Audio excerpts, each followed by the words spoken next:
Before we start, the most important beginner's tip in Dota is that you can click on the shop menu and the Browse All Guides button here to find user-made guides that tell you what items to buy and highlight what spells you should learn. The structure of a Dota game is much like League. Waves of minions known as creeps fight each other and give you gold and XP for killing them.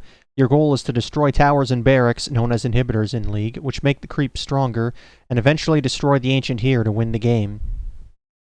Both teams have 5 heroes assigned into 5 different roles of rough equivalents in League. The carry's job is to farm XP and items and do the most damage in the late game.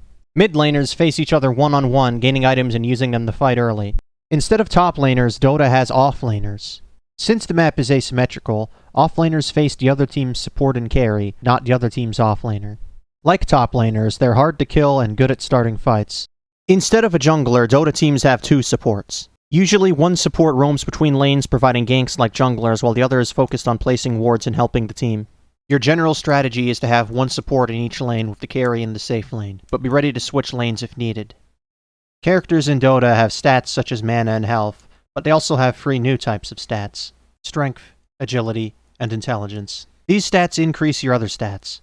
Strength provides max health and health regen, Agility provides attack speed and armor, and Intelligence provides max mana and mana regen. Here's a list of what you get with 1 point in each stat. Each hero also has a primary stat highlighted in color here. This stat increases your attack damage in addition to its regular benefits. Dota has no mechanics like runes or summoner spells that are unlocked outside of the match itself. Everyone starts on equal ground. Instead, many items have active abilities that fulfill similar roles to summoner spells. The most important item in the whole game is right here, the Town Portal Scroll. This item lets you teleport back to base or to any friendly tower on the map. These cost only 100 gold and you get a free one every time you die, so use them frequently to defend lanes, rescue your allies who are being attacked, or just to return to lane faster. Teleporting is not interrupted by damage, only by stun and root effects, meaning you can escape some heroes of a teleport. Each player also has a special unit here called a courier. The courier is used to deliver items from the base to your hero without having to travel all the way back. Press the F2 key to control the courier manually. You can also use the spell keys when it is selected to give it commands. Press F3 to have it simply collect your items and bring them to you. Remember to press F1 to select your hero again when you're done. Couriers holding healing potions and other consumables move slower.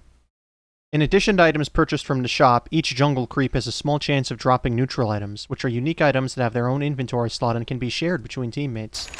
As the game goes on, higher tiers of neutral item will drop, getting stronger with each tier. Only 5 items from each tier can drop, so communicate with your team to figure out who should have which items. Other important features of the map include the 2 power rune spots at these locations. Every 2 minutes, a random power rune spawns here, giving a unique effect to the hero that takes it. You can mouse over runes in-game to see what they do, or just pause the video right here. These are the bounty rune spots. Every 3 minutes, a bounty rune spawns here that gives golden experience to you and your team. At the start of the game, one of these bounty runes spawns at each power rune and bounty rune spot. Be ready to have small fights over these runes, but don't die just to secure them. These are the outposts.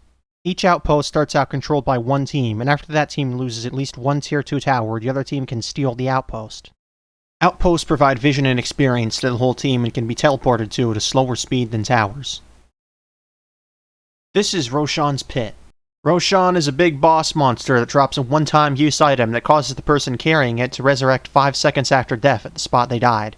Fight Roshan as a team whenever you cannot safely push into the enemy base. Some heroes can fight Roshan on their own, but it's not recommended for beginners.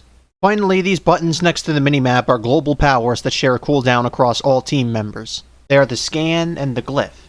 The Scan tells you if enemy heroes are in a small targeted area on the map, turning red if they are and green if not.